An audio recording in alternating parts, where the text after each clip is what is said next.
You know who we are. Where were you? Where did you watch the 2006 Ohio State Michigan game? I was at my dad's friend's house.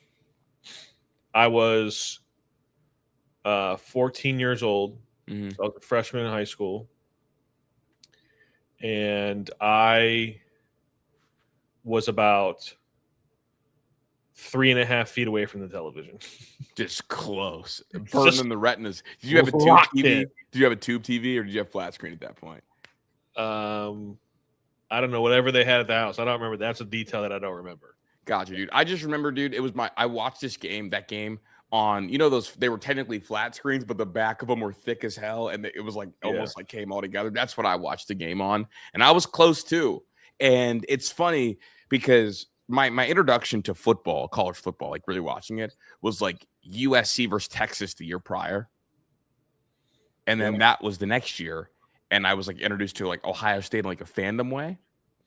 And I never thought we would lose. I legitimately, like when I joke about like 10 wins is our birthright, like I woke up every day like I'm an Ohio State fan. I have no stress at all because I went into that season having never seen my team lose a football game. And so I had no worries about us beating Michigan. Yeah, it was like if you really think about it, like my fandom started in 2002. Okay. I was 10. So I really could figure out what was what. Yeah. And like Jim Tressel was the fucking man. Yeah. Maurice Clarett was a hero until he wasn't. But I also wasn't old enough to realize like what was going on with Maurice Clarett. So I was like still a fan. And like I still am. And also like as a kid, like you don't really conceptualize like how the NCAA like took advantage of these athletes. No, not even close. Like as a kid, I thought it was fucked up the athletes were getting paid. And then as the older I got, I was like, babe, we should be paying them. What are we doing? Yeah. There's just like too many people watching this. Like we're all watching this. Like I have a fake Terrell Pryor jersey. You're telling me that they don't get a piece of the bread? My first Ohio State jersey was Anthony Gonzalez. Oh yeah, okay. One of the exciting whites. Was he even an exciting white or was he a reliable white? He was a mixture. You're also frozen, like you're freezing in and out. Look, you probably have like 1,000 tabs open. I bet. I do have 84 tabs open. Why don't you close all this real quick? I'm closing them real quick. But you're also freezing. Well, that sounds like a you problem. But if I'm freezing on yours and you're freezing on mine, I don't know. The chat will tell us who's frozen. But like Anthony Gonzalez, but like as soon as we got, because like Craig Krenzel, like I thought Michael Jenkins was like a superstar, and I like that team, and then 2006 happened, and it was just like, oh my God, Troy Smith is a god. Mm-hmm. And it's like, Ted Ginn was like the fastest human I've ever seen in my entire life. Dude, I was telling people that Ted Ginn would have been an Olympic gold medalist. Yeah. I guess I'm the one freezing. So you're back now. You're fine. You're just like in 480p, which is whatever. You're here to hear our voices, not see our faces. We're not. Are you a model? Because I'm not a model. Hell no. What? Yeah. It's just like, when we had Troy Smith, like I still to this day, no, that's not true. For a long time, I couldn't understand how we lost to Florida. I thought the 2016 was the greatest team that ever walked this earth. Like I just couldn't believe it. Dude, I still don't believe it. I still tell myself if Ted Ginn doesn't break his hip, we win that game. And I will never move off of that.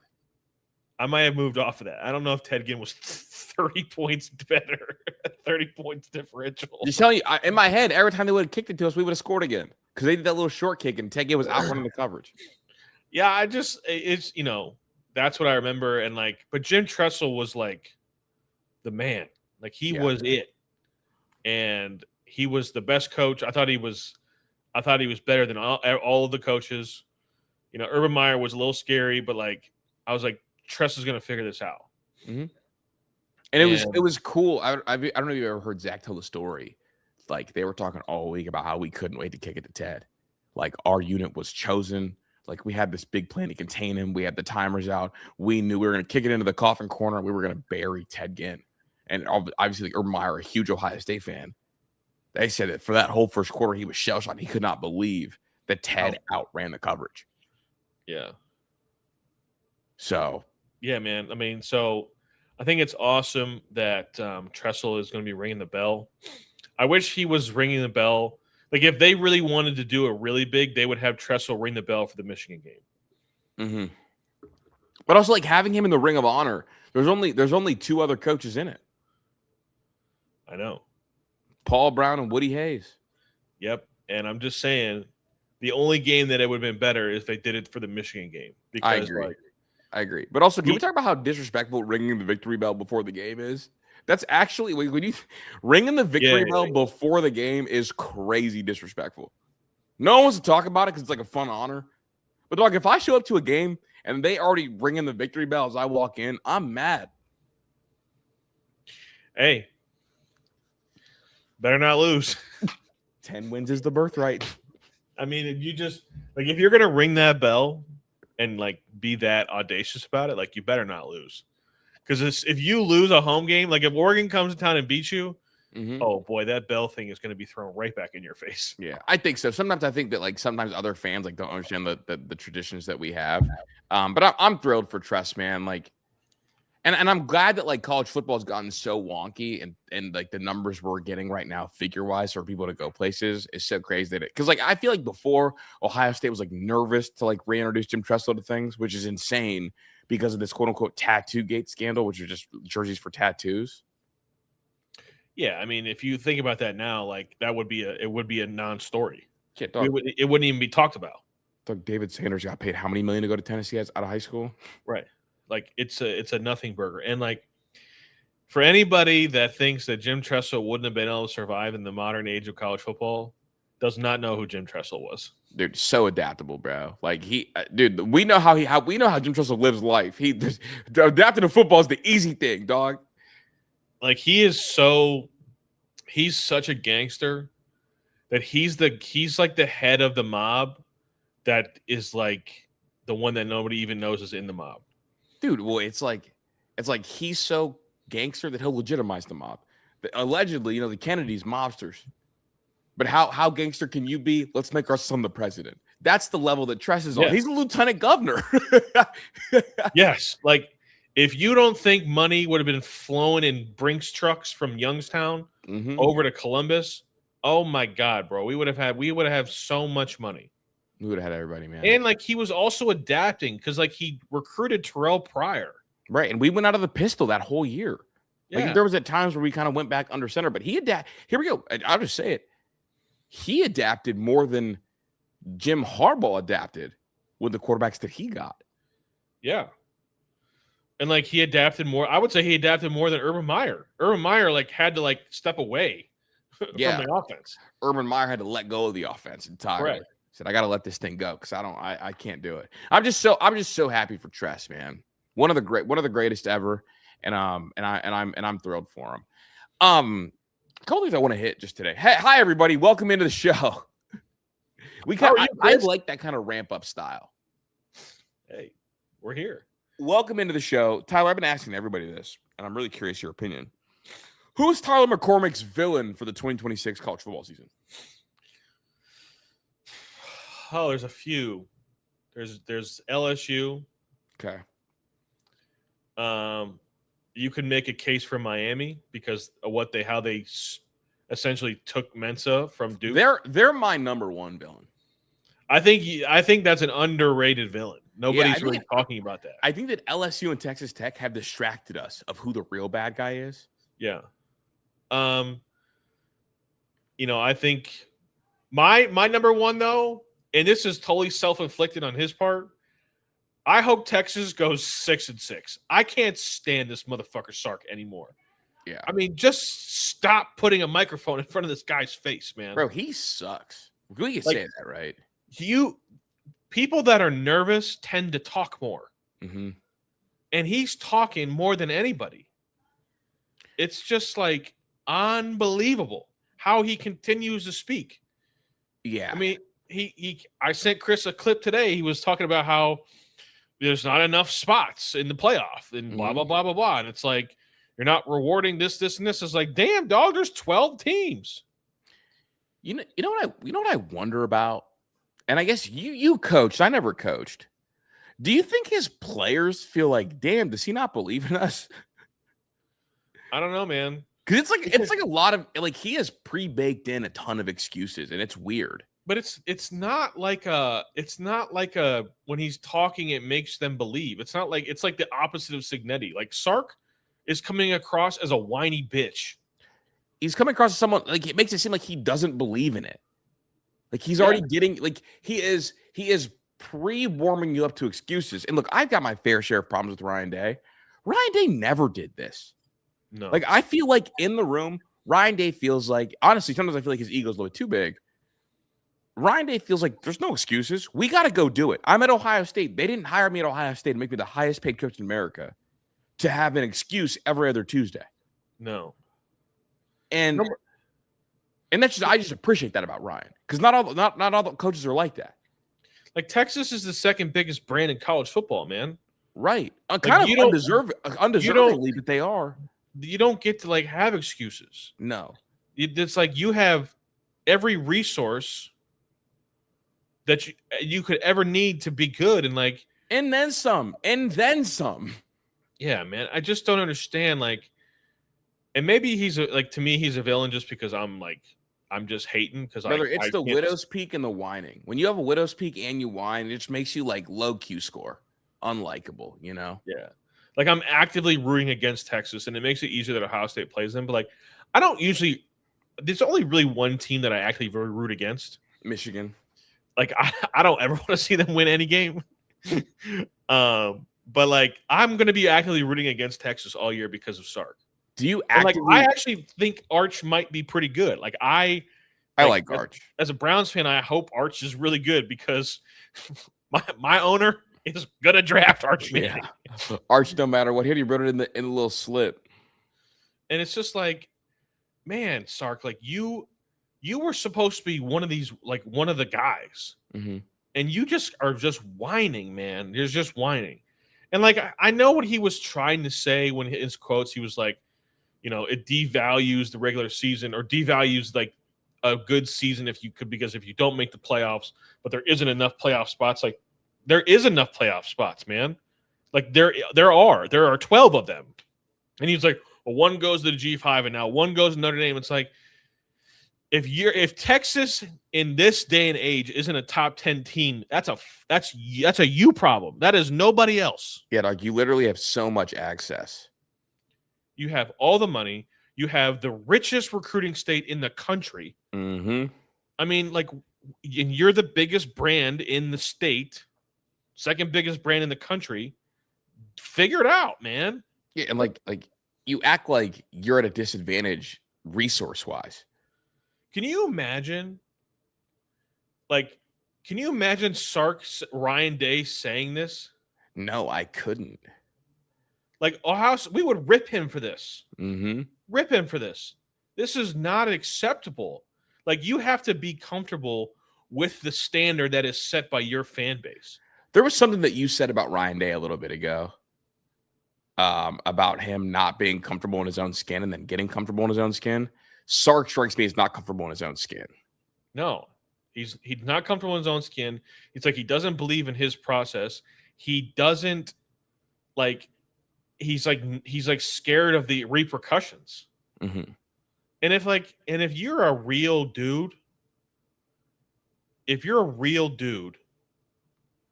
you're going out on your sword. And I wish more coaches would do that. I mean, Woodcrest, you could say that Texas is the biggest brand, but it's not. I mean, Ohio State's the biggest. It's the biggest watch in college football every single year. We literally carry a whole conference. We're carrying a conference. We're carrying a whole network. This is just wrong. But the numbers don't support. The numbers don't support them being the number one brand. Yeah, but anyways, it's fine. They're a huge brand. They're huge. Whatever. I mean, you're gonna be mad at me for saying they're the second biggest brand in college football. Okay. No, Ohio State's 100% a bigger brand in college football. They travel the best. They have a larger alumni base. They do better TV ratings. They generate more impressions on social media. We win more games. They win more games. I don't know. It's not even really a discussion. Sure. Okay. Anyways, to me, like the problem though is Sark isn't going to be on the hot seat though, because if you think about where Texas was before Sark got there, like he's leveled up the program. Mm-hmm. Like they were bad. They were actually bad. They were. And then he leveled them up and has done the job. But it's like, come on, man. You're supposed to be like the big dog. Mm-hmm. Mac Brown would have never have said this. Also, like, you're not even the top dog in your conference and no one wants to admit it. Yeah. just real quick. Like, in terms of like program football success, it's a pretty wide gap between them and Oklahoma since 2020 or since 2000. Yeah. So that was a long-winded answer to your question. Yeah. But I would say Sark. But Sark isn't. Did you ever watch Phineas and Ferb? No. What? Sark is like Dr. Doofenshmirtz. Like, yeah, you're like a little villain in the show, but you're just like we know that your plans are going to get foiled. You strike no fear in anybody's heart, and we know you're never going to take over the tri-state area. But some villains like Darth Vader, that's a real you might slay the whole galaxy. Like, I believe you.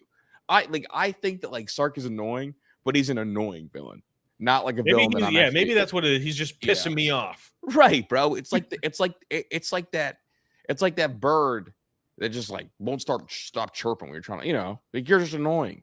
Yeah. I think if you were to ask if I was an Ole Miss fan, like easily the number one villain would be Lane. I mean, it would be easy. Dude, for me, the number one villain isn't even Lane. It is Mario Cristobal, because every good villain shuts the fuck up, is square-jawed, and actually has something that frightens me.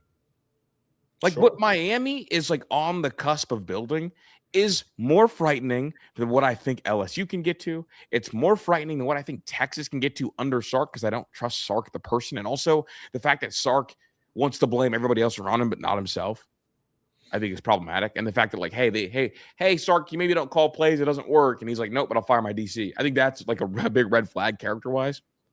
Yeah. But like Mario Cristobal's real square-jawed, really from the school of Saban, and didn't try to have his own personality after it. And also, they have a lot of money, and you know where they invest all that money in? D-line O-line. Yeah. They have war daddies in there. Now, are they undisciplined as a team? Yeah. Do they commit a lot of penalties? Yeah. But when they're playing hard, do they smack some shit? Yeah. We're teams. They were striking fear in teams this last playoffs the same way Lathan Ransom was 2 years ago. Yeah, I mean, the reason why they're scarier than LSU is because we know what LSU is. LSU is going to pop out, be crazy good for one season, and then disappear. And then, so it's like, this was their once-in-a-decade team. And it's going to happen. Like I think Lane will win a national championship at LSU. I believe that. I believe it too, and he's telling us he is. And I guess like with me separately, the only thing that LSU has that I don't think Miami will ever truly achieve is like real crazy home field advantage. Yes. Like that's the one thing that that I think will ultimately stop Miami from being like a long-term juggernaut.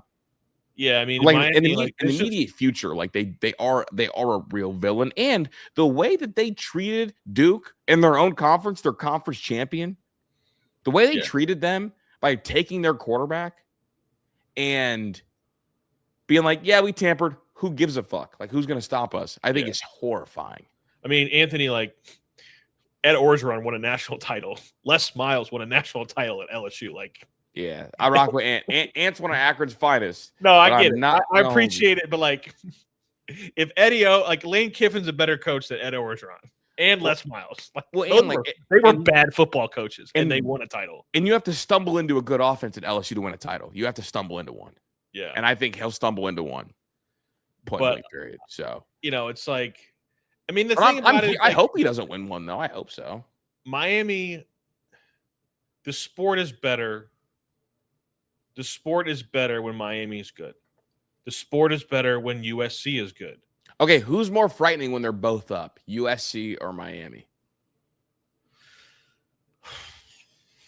For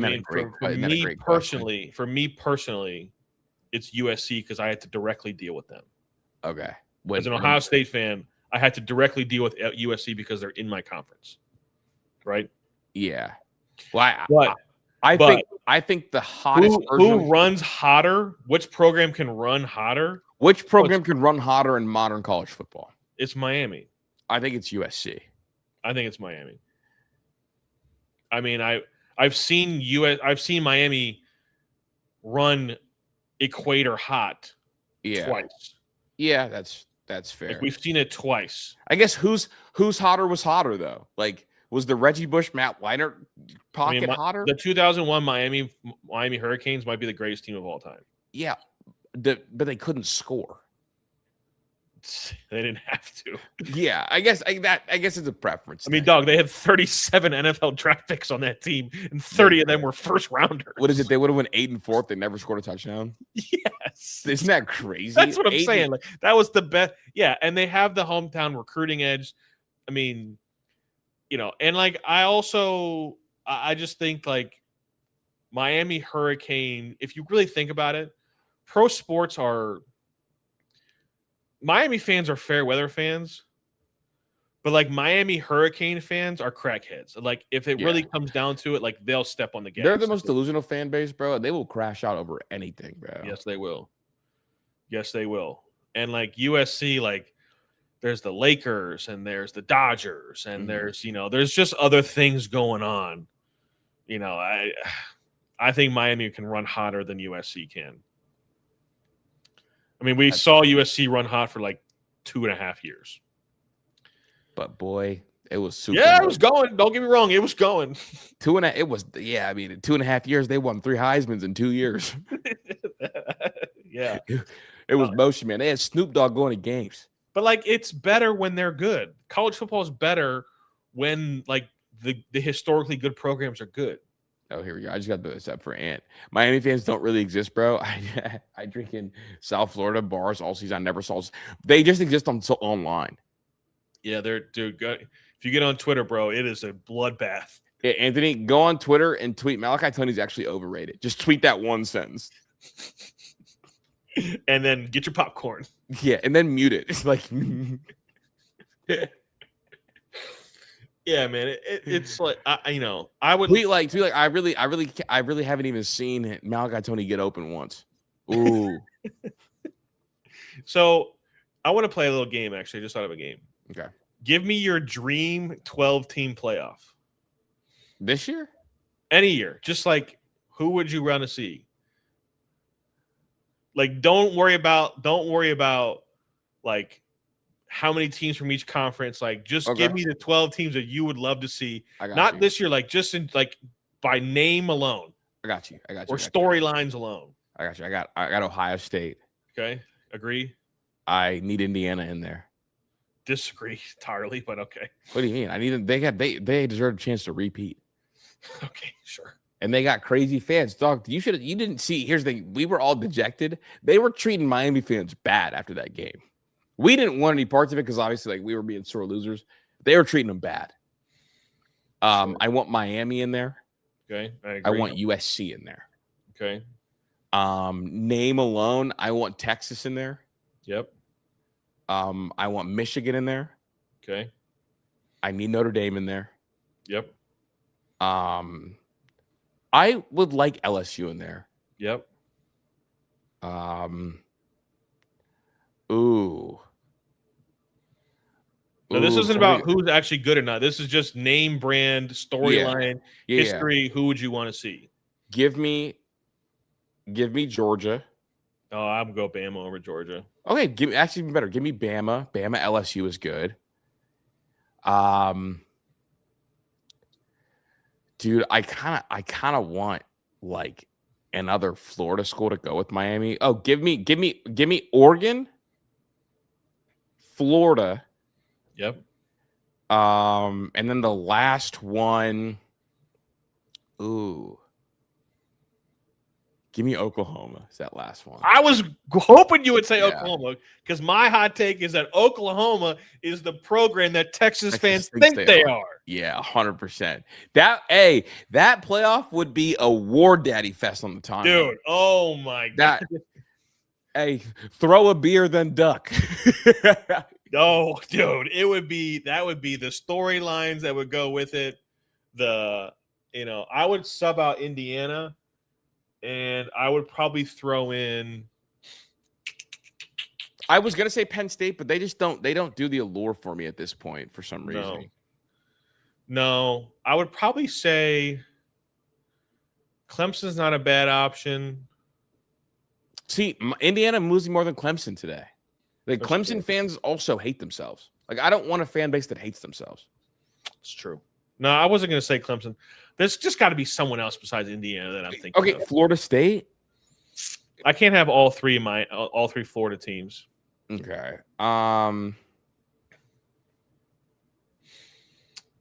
No, you're probably. I mean, that's fine. If you want to include Indiana, that's fine. That's fine. I'm okay. I think that's a great 12. I mean, unless you want like Ole Miss for the fact of having like Lane's old team in there. I just think Ole Miss fans are lame and racist. No, Ole Miss doesn't deserve. They've been bad. They've been irrelevant for too long. Also, like on that college football game, dude. I wouldn't be opposed of just to watch them get their ass beat. And maybe this is just like they're just been around recently, and I've been hearing their voices. Is Tennessee, because Tennessee fans are Tennessee fans and Miami fans are equally delusional. I would love Tennessee hasn't been good since Peyton Manning played, and he's had a 20-year NFL career and retired. And he's about to go in the Hall of Fame. I would love Oregon to put belt to one of those schools. Yep. So, yeah, that was good. That was a good little exercise. Sorsby. Boy, he's effed, bro. What's he gonna do? Dude, I guess I wanted your reaction. Were you happy to hear that the NFL decided not to go supplemental draft? Is there a reason why? Yeah, there was a long-winded answer. Basically, they didn't get the necessary paperwork from Sorsby. They didn't get the information that they need. They don't believe he took accountability. They question the process of him doing this. Okay, here is the letter from the NFL's management council who made the decision to Brandon Sorsby.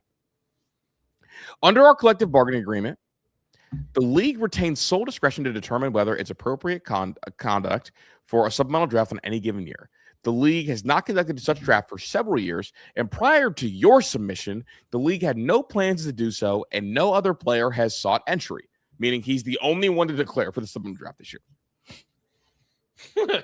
Your petition, filed 3 business days before the deadline, without any supporting information or documentation, only after abandoning your recent litigation efforts to avoid NCAA sanctions, does not provide a basis for the league to alter those plans. The issue presented by your petition are too significant and too closely tied to the league's core integrity interest to permit meaningful review within the timeline presented. So they're not playing with him. The sole reasons identified in your petition seeking entry into the supplemental draft are that you've been declared ineligible by the NCAA and you exhausted all of your avenues to continue in the NCAA, and now you want to play in the NFL, which they put that in quotes. The petition provides no information regarding where is I? Oh, here we go. In May 2026, the NCAA issued a determination declaring you permanently ineligible from participation in college athletics based on your sustained pattern of improper gambling activities during your college career at not just one, but 3 different universities. The league does not have the complete record of the NCAA's investigation because you did not provide any such materials with your petition, which that is required, by the way. He's got to present that. It can't be as a reason for fleeing. Available information, nonetheless, indicates that over the course of your college career, you knowingly engaged in repeated and significant violations of NCAA rules designed to preserve the integrity of athletic competition. Reported conduct includes placing wagers on your own team and own teammates, and to avoid detection, establishing and funding accounts in the names of intermediaries who place bets on your behalf. Those are also reports. There are also reports that you may have violated criminal law. They ripped him apart, Tyler. Your petition does not address the matter, nor does it demonstrate accountability for your conduct or indicate whether or how you would adhere to the league's rules and policies given by the NFL. So the rest of it's a word salad. Basically, like, you didn't take responsibility for anything. You know what the NFL just did? They just retired Brendan Sorsby. They did. Bingo. They're not the owners will get a memo. You are not allowed to draft him when he's in the next draft. His football career is over. They retired him. They did. They're not standing for it. And honestly, like, kind of good on them. Yeah.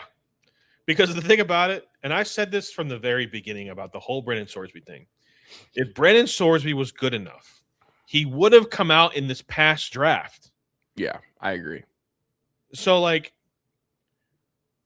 the NFL, the Shield, is so much bigger than some average-ass quarterback. Mm-hmm. They don't care, but they don't need Brandon Sorsby. Have you seen the quarterbacks that are going to be coming out this draft? Oh, my God. It's murderer's row. This might be the best season of college football quarterback play we've seen in a long, long time. Yeah, it's a really great group. And so it's one of these things where it's like, I don't understand what his plan really was. You tarnish your name so badly. Like, go play. Like, I should have. Buckeye Freak is right. He's going to go play in the USFL, or he's going to go play in Canada, or he's going to go play. Is the XFL even still a thing?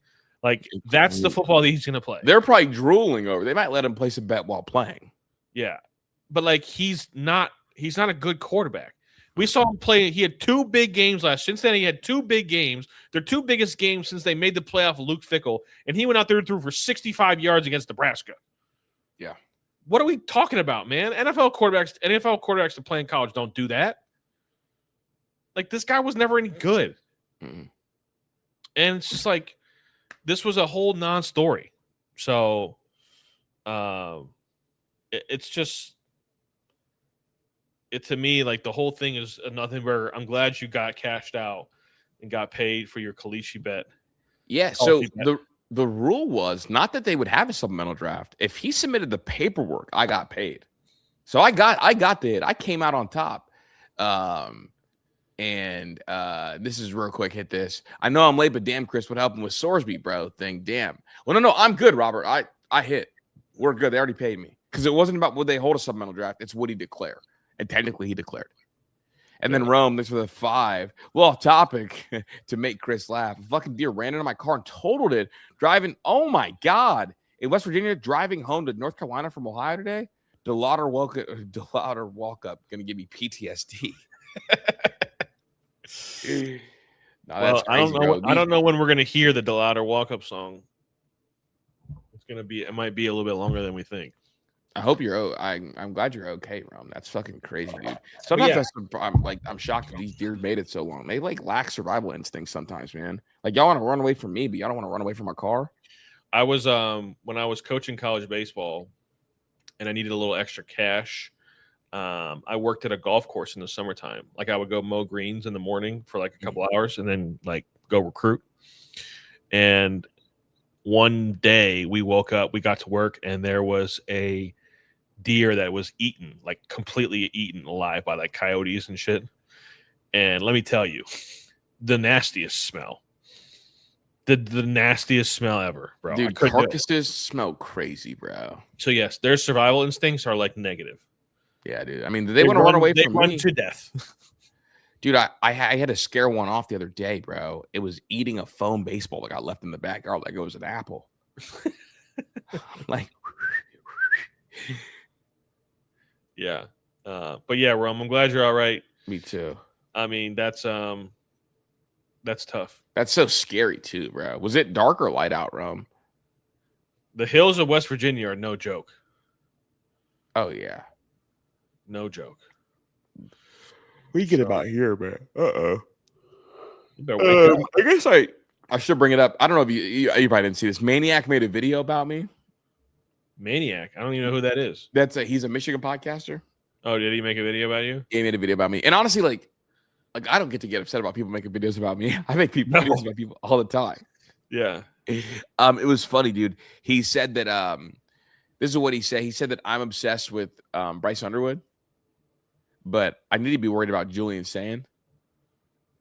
And that he said that I think that Julian Sand's some great quarterback. I'm too busy worried about Michigan that I don't realize that Julian Sand got some problems that might want to need checked out. Did he not listen? He clearly didn't listen to the last episode. As I say, he's literally never listened to me talk about Ohio State one time.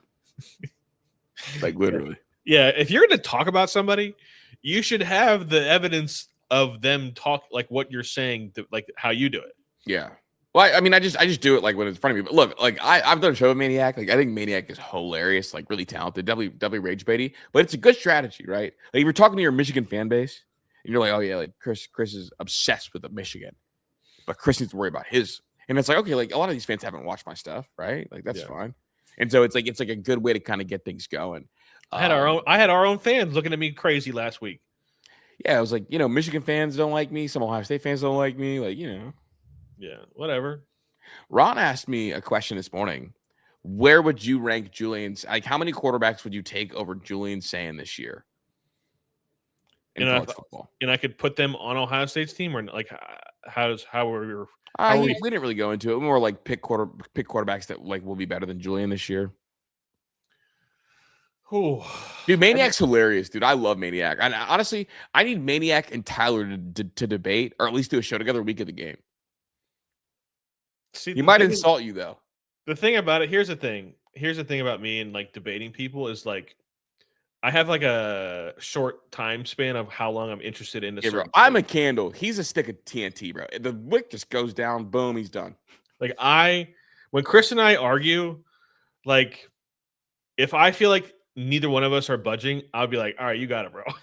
And that's literally, I never budge. Yeah. And I'm like, all right, you got it. I don't care. Like, I mean, I'll budge sometimes. We've debated a lot because like we've been building this baseball game. And so we've like, not debated, but like had healthy conversations about things.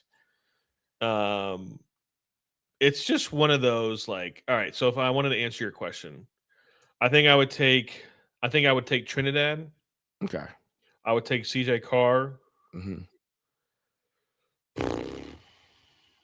I'd probably take Dante Moore. I would too.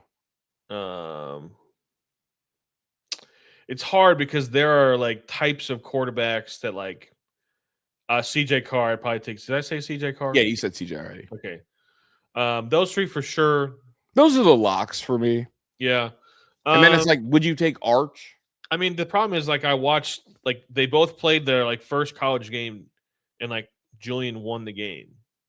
Yeah, I don't like doing things that way just because like. No, I know, but it's like hard to like say that. I mean, yeah, because here's the thing: like you would take Trinidad over Carson Beck, and like that's true, and like Carson Beck won the game.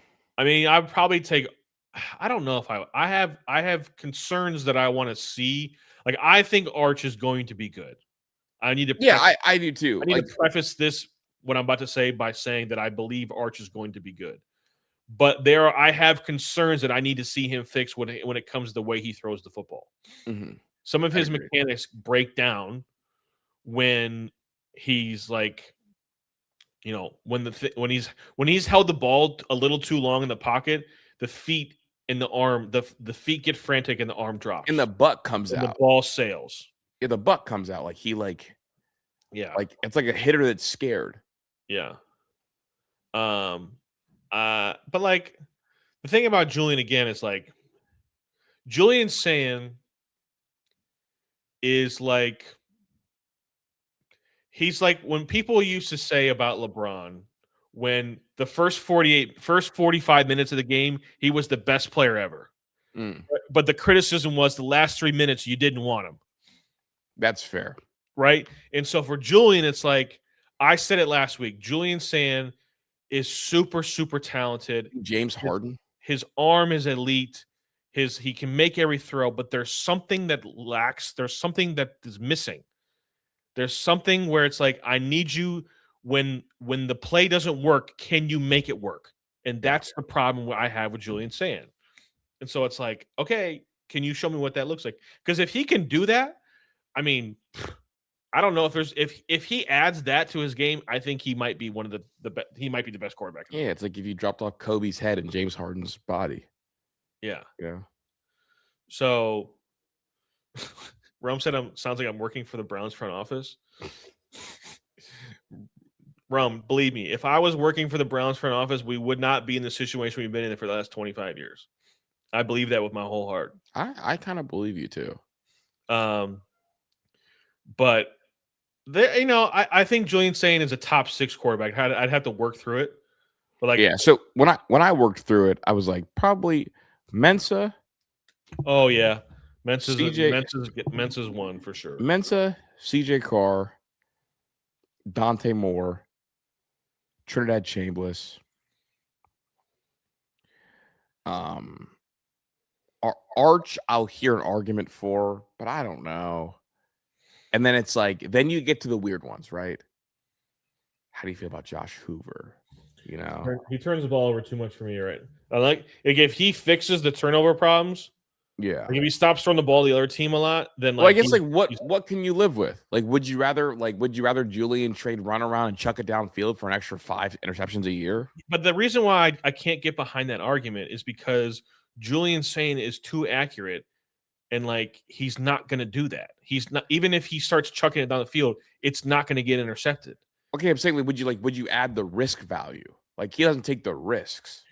I don't even necessarily I need Julian Sain to just like when there's 6 yards in front of your face with nobody around it, just run and slide for 6 yards. Okay, I would like Julian to be more of a gunslinger too, though, I guess. And here we go. I don't think, and this might be insane. This might be a crazy Jeremiah Smith glaze. And this is where you run into the tricky thing. Like, we're not talking about like being on our team, but I don't think that Jeremiah Smith would let a quarterback have double-digit interceptions. No, and that's a different discussion entirely. Yeah, I mean, it's just one of these things where it's like I just don't see that ever happening. And like I say, and I need to taking risk more is like, yes, I would like to see, especially when you have Jeremiah Smith. I think that's the number one thing for this offense, like the next leap, is like the risk taking rather than the running. But the thing that I always like fall back to, and this is probably a fault of mine, is like I don't want my quarterback to throw me out of a game because our team is too talented to. Like JT Barrett against Iowa threw us out of the football game. Yeah, he threw us. He lost us. He threw us out of that game. Yeah, but that wasn't based on risk taking. Like he was throwing interceptions in the intermediate area, not deep. You know what I view quarterbacks as the you're talking about taking shots downfield. Yeah, I'm talking about risk. That's what risks are. Like, well, I when I think of risk, I think of just throwing it like Brett Favre, just be throwing it where the fuck ever. Yeah, that's a risk. That's the down. And Brett Favre wasn't. Downfield risks are different to me than like. Well, I said risks, and you said, yeah, I was thinking Brett Favre. Brett Favre didn't take intermediate risks. He was passing up on that check down because he wanted it all. He threw risk, check down risk. He threw intermediate. No, risk. If there was a check. No, Tyler, you don't throw that many interceptions without throwing all kinds of risks. Dog, if there was a check down risk or a downfield risk, guess what? I'm taking it downfield. If there's a check down open or a downfield risk, I'm taking the risk. That's how Brett Favre operated. Yeah, no, I mean, I think it's just one of those things where, I think we have different definitions of what risks is. My risk is Jeremiah Smith has 2 on him, but he's still open. Yeah, but that to me isn't a risk. It's like when he's doing it to other people. It's absolutely a risk if he's taught to not do it. Why do you think he didn't throw it this year? Well, because it's a riskier throw than the throws that Ryan Day wants, or the throws maybe he wants. It's like Aaron Rodgers. Aaron Rodgers, the thing that limits him and the reason sometimes it feels like empty calories is instead of flexing the arm talent, he tries to avoid the interception instead of hunting the big play. And the best version of Aaron was the one that hunted the big play. But the older he gets, it's like, oh, let me throw that ball out of bounds. Instead of like flexing the arm talent and like taking the big risk. So would you consider a risk of like throwing the ball down the middle of the field? Even if but like what if they're open? Is that a risk? No. There's obviously like risky throws and like not risky throws. Okay. Because like I just think of I think of the handful of times, I wouldn't say all the time, but there's a handful of plays where Brandon Inniss is running butt naked down the middle of the field and he doesn't throw the ball. Yeah, I think Julian just doesn't like him. Yeah. No, I think having some risk taking in your quarterback is a good thing. Yeah, I I think think that's the important thing. And here's the example. I Week think one, where I would draw the line is it has to be situational. There has to be situational awareness for when to take risk and when not to. and maybe that's where we differ. I That's don't care. probably where it is. You know what? You You know don't why? care. And especially, you know what? Especially last year. Do you believe in that last year or no? Because my thing is, I don't think there. I think that there, like when you look at a quarterback, there's no on button, off button with being a gunslinger. It's just like Steph Curry. There's no on button, off button when to pull that trigger. And here's where I'm at. I believe in Matt Patricia, like really believe in him. And so I want take risks and put pressure on defense because if I take downfield risks, guess what? My offensive line's going to be better because the running game's going to be better too. My job is to create space. So if on a field, if I take deep shots and I keep your safeties back and my run game keeps your linebackers up, in the fourth quarter, that's going to create a lot of green grass in that middle area. Every time Ohio State's had a really lead offense, it's taken a quarterback who takes deep shot risks to push things back and also uses their legs or has a good running game to kind of pull linebackers forward and you get that deep space. The reason why that JSN, Chris Olave, Garrett Wilson clip was so incredible is because JSN was hitting doubles from checkdowns. Chris Olave was pushing safeties back. That gave Garrett Wilson so much space to operate, point blank period. Sure. Even in the year where it was Jameson Williams, Chris Olave, and Garrett Wilson played the slot, what do? We use Jameson Williams to create that space back, and it's like that only works if we're taking those deep shots on a regular basis. So I don't think situational awareness is really like super important in terms of like taking risks when you have a hyper elite defense. Now, to your point, like you are more of a coach than I am, so like you understand that. Yeah. I also am Chris Drew, and what's my favorite thing? My favorite thing is when my quarterbacks close their eyes and say, "Hey, David Tyree's down there somewhere. Mario Manningham's down there somewhere." I mean, Will Howard, do you think his eyes were open when he threw in a triple coverage against Oregon? No, but I think when I think of situational awareness and taking risks, I think it depends. I think really what I'm thinking of when I say that is where you are on the field. See, and that's to me, as soon as you get to like even on the opposing 40, like you're approaching midfield, that's when I want to see the risk, knowing that if I throw a pick at the 50-yard line, my defense has got me. I get all that. Okay, well here's the issue. That's where my like. Well, here's the issue. That's what we were last year. Julian Sand didn't take the risk throw to Carnell Tate. Nope. We were on the 6-yard line, and it probably would have been 6. It would have been at least a gain of 40 yards because he was so backed up. I think, look, if you want to be a Maverick, that means the safety's never on. That doesn't mean, the safety's off when there's a killer walking through my front door. And that safety's off always. And somebody might get popped. Granny might get shot up. These bullets are flying. I think you're a coach. You know what's funny is I think I would be there. Like, I think I have to believe in the quarterback to do that. Like, I believed when Justin Fields did that, I was like, yeah, man, let's cut it loose. Yeah, like this bullet's going. And something like even CJ Stroud, I was like, arm arrogance. I don't even care. Like, I believe in his arm so much. Dwayne Haskins was the same way, but like, there's something with Julian saying that I just like, there's something missing there, and I just don't want him to do it because I don't think he can. And that's fair. And I guess for me, I think that like he's too safe because in that Miami game, we were in our own territory and we called a deep shot for Carnell Tate and he checked it down. Yep. And I hate that. Yeah. So, but that's neither here nor there. Yeah, I think I can get there with you. It just depends. I need the quarterback to make me believe that they can do it. And I think that the quarterback makes you believe it by just doing it. Because he's never going to make you believe it before he does it. For me, I'm just like, I know you can throw a football, throw it.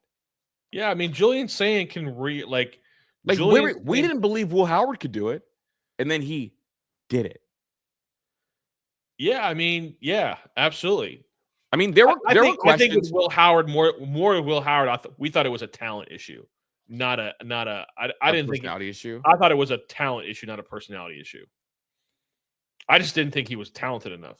Mm-hmm. Saying need some of JMO's slam. Did you see that? Did you know what they're talking about? I think I know. brother, he bought a house, and the real estate page posted the picture. Congratulations to Jameson Williams on buying a house, like here in Michigan. And the picture was him in the real estate office, and his shorts said "Slam a Slut." And everybody else is in suits. He's got these blue "Slam a Slut" shorts on. Yeah. Jameson Williams kind of be out of pocket sometimes, bro. Bro, do you know what he gets at McDonald's? What? He gets a single cheeseburger or a McDouble, and he puts 2 scoops of McFlurry on it. Lock him away.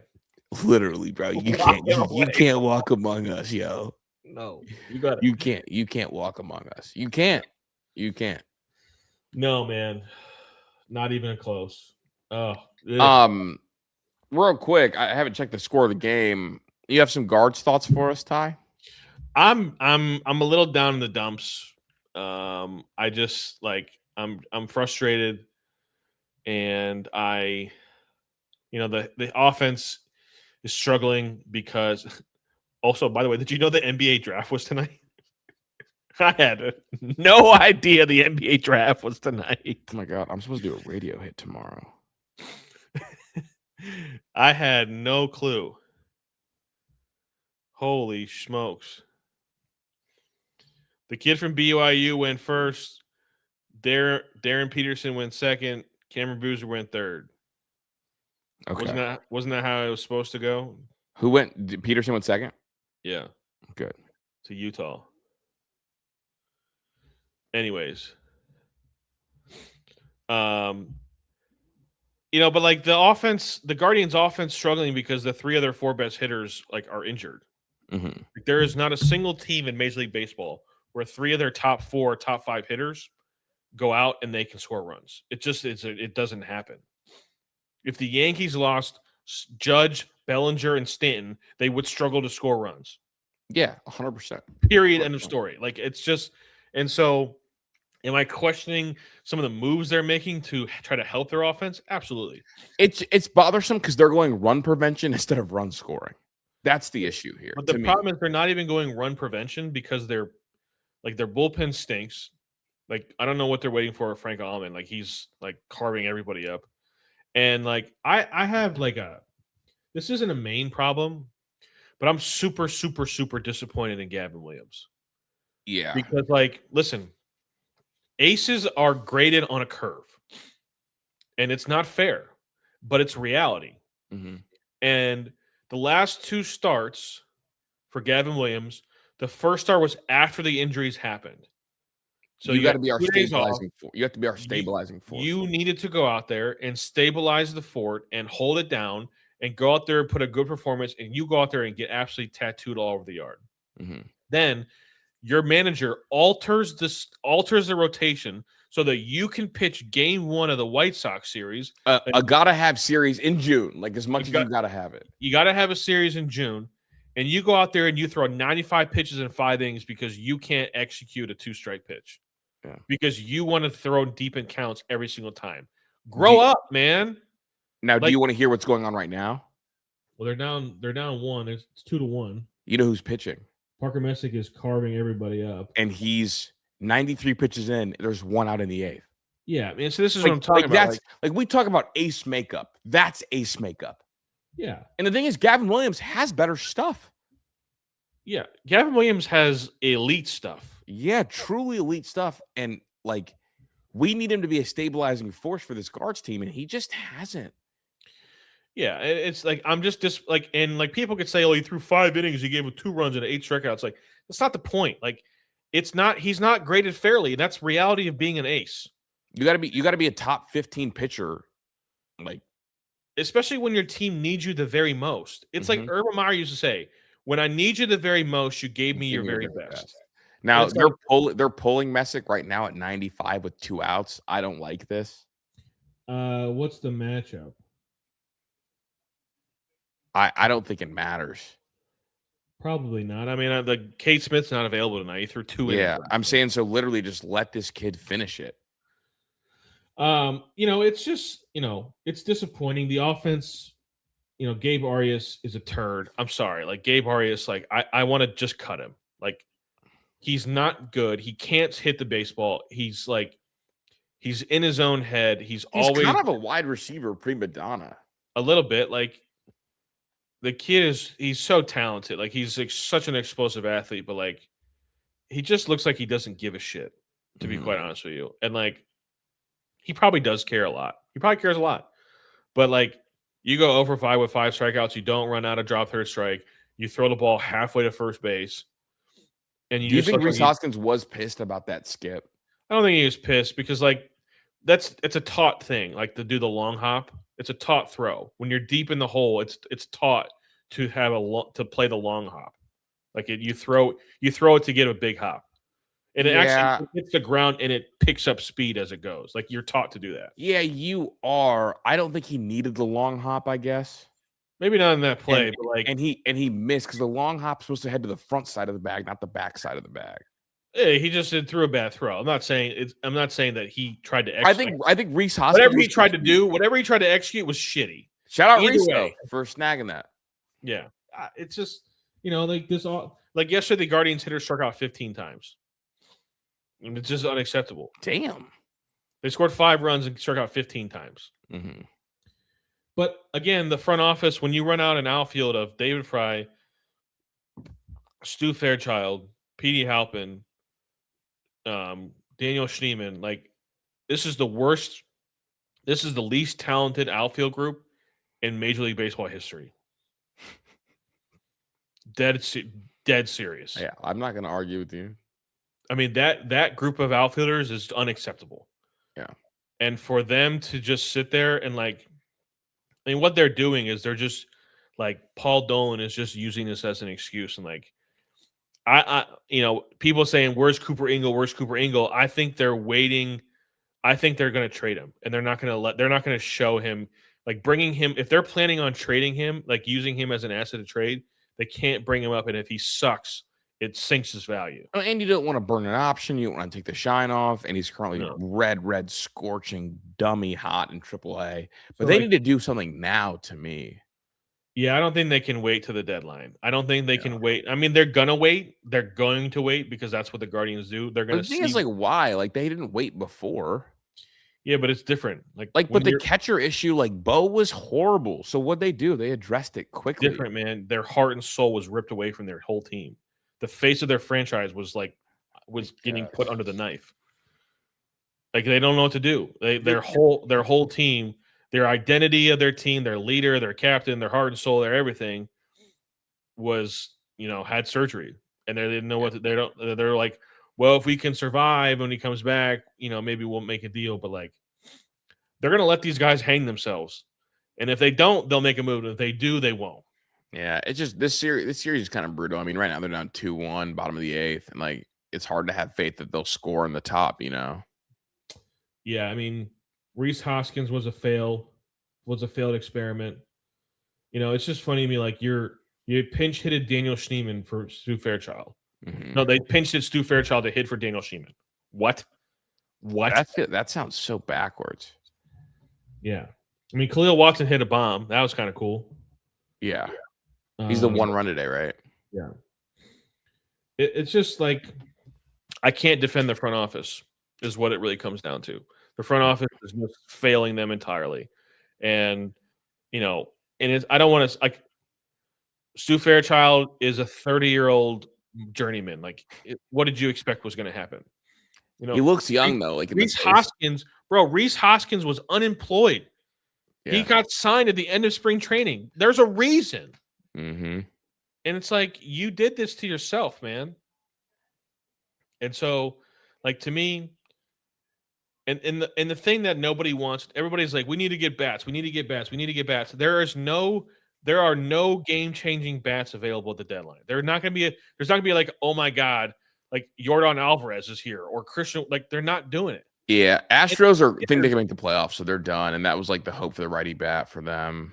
And like the hitters, I think with how few hitters are going to be available at the deadline, it'd be way too expensive.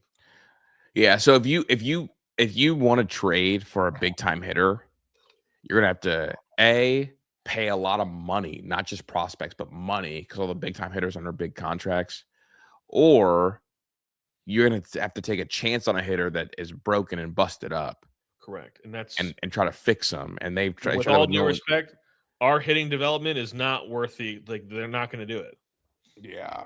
So my take has been, and the guys in our baseball chat, like we fight about it all the time. Like they need to go get an ace pitcher. Yeah, and I think ace level pitchers are going to be easier to come by because they're going to be easier to come by, so they'll be a little bit cheaper, and they're going to provide more value in the playoffs. Because I believe, if healthy, there are enough good hitters on this team that can make a difference, and they'll be there. And I'm saying that they're going to be there at the end of the season. They'll be better because they're young. DeLauder will be better. Bazzano will be better. They're all going to be better when it comes time, and I think they're talented enough. But honestly, like the people that say we need bats are also the same people that said they didn't want to trade Stephen Kwan a year ago. So like we tried this already. Like I don't but like with all due respect, you go into a series with Gavin Williams, Parker Messick, and then Tanner Bybee just strikes the fear of God into nobody. And that was my standpoint, and I was coming at it from a stance of like what would worry me as a Yankee fan that you guys got. Because like my thought process is if I got to see Tanner Bybee and either Gavin Williams on short rest or Slade Zaccone, oh my God. Yeah. We're gonna mail the champagne. Yeah. Fishermen, the Guardians don't trust their bullpen because their bullpen hasn't given them reason to be trusted. Except for Cade. Cade's been fantastic.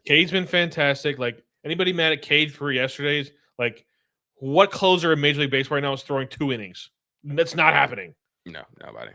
And it's like you have Cade, you have Sabrowski coming off injury. Gaddis is just like, I think he's just like a punch drunk boxer.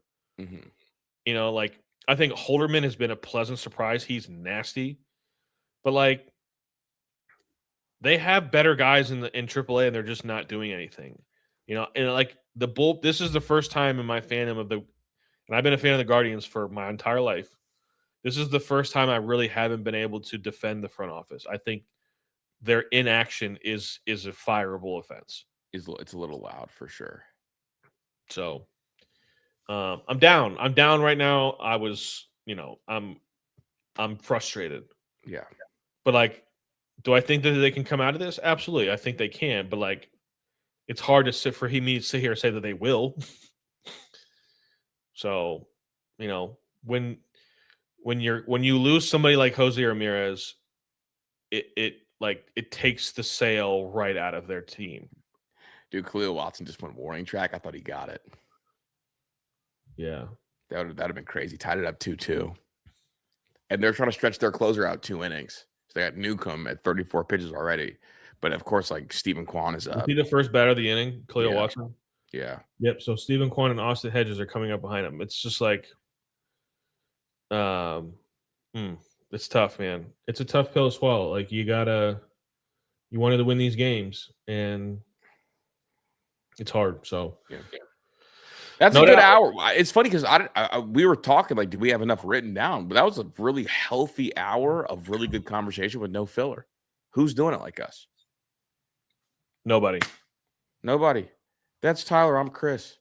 Peace.